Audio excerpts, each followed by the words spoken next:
Hey YouTube, Shukun Shinobi here for the possible finale of Kamen Rider Hibiki Week with SIC Kiwami Tamashii, Kamen Rider Hibiki himself. So, the packaging is just like Zanki's was from yesterday. It's done a little bit differently, there's this whole thing going on, so it's not really secure. But anyhow, Masked Rider Hibiki Volume 1, Masked Rider Hibiki. Some kanji up here, Bandai. This is the first SIC Kiwami Tamashii release. So, go Hibiki. Anyway, back of the box, Masked Rider Hibiki, SIC Kiwami Tamashii Series Volume 1. Hibiki with the Ongekibo Rekka. All that fun stuff. He's like saluting, he's doing his yo thing. The backpack-like things here. Not backpack, but back belt things, I guess. Sure. And then the various other SIC lines down here. So anyway, that is really about it. So let's go ahead and slide this out. And then drop the packaging. It's like an airdrop. And move that aside. So here we have Hibiki. Really awesome. Basically same articulation as Zanki. Obviously a different sculpt. Head sculpt is really, really, really nice. Makes me really excited for the potential figure arts for these guys. Full range of motion. Arm swivels. Ball joint right here at the connection from the suit. He's a little bit anorexic, but so is Zanki, so it's fine. Belt is really, really detailed. Full leg articulation. No toe articulation or anything, but these are so small it doesn't really need it. And here's the typical Bandai Tramp stamp of 4 dots, so this is a first release of Hibiki, just as Zanki is the first release of Zanki. You can't even see the dots on this one.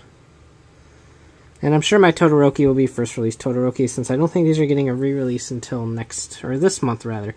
Sometime this month. But anyway, articulation is really nice. Sculpt is fantastic. So let's go over the accessories real quick. He has his little pack of disc animals. It's hard to tell which one's on the back here. I think it's the crab on the back and the Matterhawk on the front. So I'm pretty sure the wolf is probably in the middle here. Or the ape. He used the ape a lot. So that plugs in right here, and then his tuning fork right here plugs into the other side of his belt. Right here. He doesn't come with any sort of like full-sized version of the fork, so he can't hold it or anything, but at least it's represented on his belt. And then you have this piece right here that you can barely see for the back when he is holding the Ongekibo Rekka. Just like this. So let's plug that in back here, just like so, and show off the hand switch. So you just pull that right off. Hibiki guys have this simple peg system, which is actually kind of nice. I like the whole peg system, but makes them have no wrist articulation. But I'll plug that in. Same thing over here. So take off the relaxed hands. And plug in the hands that have the Ongekibo Rekka molded in there. That's a really nice touch. I like it when weapons are molded into the hands, because it makes it so where you can't really lose them all that well. If he falls down, he's not going to drop his weapons.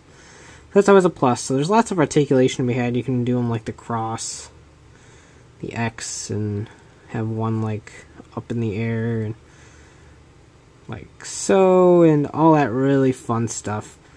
A really cool thing that they do to kind of top everything off is that when you unplug this, it does come with, you have them in the relaxed hand position, it does come with the Ongekibo Rekka in their tiny forms that you can plug into the back of the belt here, and things are a little bit off because they're smaller, obviously, but the heads aren't there. So what they did is these heads can come off, and That would be on this one, I believe. I don't quite remember how he grabbed these. But they just come right off and plug right in on here. So now those are complete. Obviously he's holding really bad Rekka right now. But you get the picture. So that's a really, really cool addition. I like that. So let's go ahead and plug these back in and wrap this up. Is he cooler than Zanki? Actually, I kind of think so. I mean, I do enjoy Hibiki.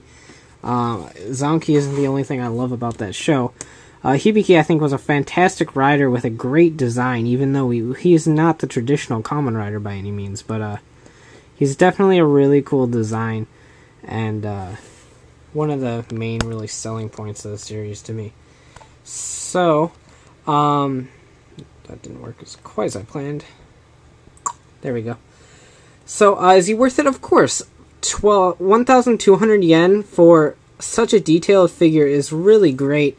And then you tack on, like, the fact that you can have Zanki and Todoroki too, is really, really cool. I do hope they come out with Ibuki to kind of complete the quad group of slingified main character riders, rather. So, I do hope they come out with Ibuki. I know they did come out with Crimson Hibiki, Hibiki Kurenai as an exclusive kind of deal. I do hope to get that at some point. As far as SIC Kiwami Tamashis go, they're definitely worth it. They're definitely great figures. Will I be getting any of the other ones? Probably not. I'm really only getting these because I'm such a huge fan of Hibiki, and they don't really have any other figure representations except for the Sochaku Henshins, and I don't particularly like those. So, these are mostly just stand-ins, but they're cheap, they're cool, they're highly detailed, and they look really nice on display, so I definitely recommend the SIC Kiwami Tamashis, particularly the Hibiki Riders, because they're just so damn cool. So, definitely recommended. You can check out a photo gallery at flickr.com/photos/shukenshowme, and of course, check out the blog at shukenshowme.wordpress.com for all these news, updates, and release dates. Check out Riders, Rangers, and Rambles at ridersrangersandrambles.com. Thanks to our kind donations, so if you can keep sending in the donations, that'd be great. I do hope you've enjoyed Hibiki Week, if this is indeed the finale. If it's not, expect Todoroki right after this. So, take care and have a great one. Bye.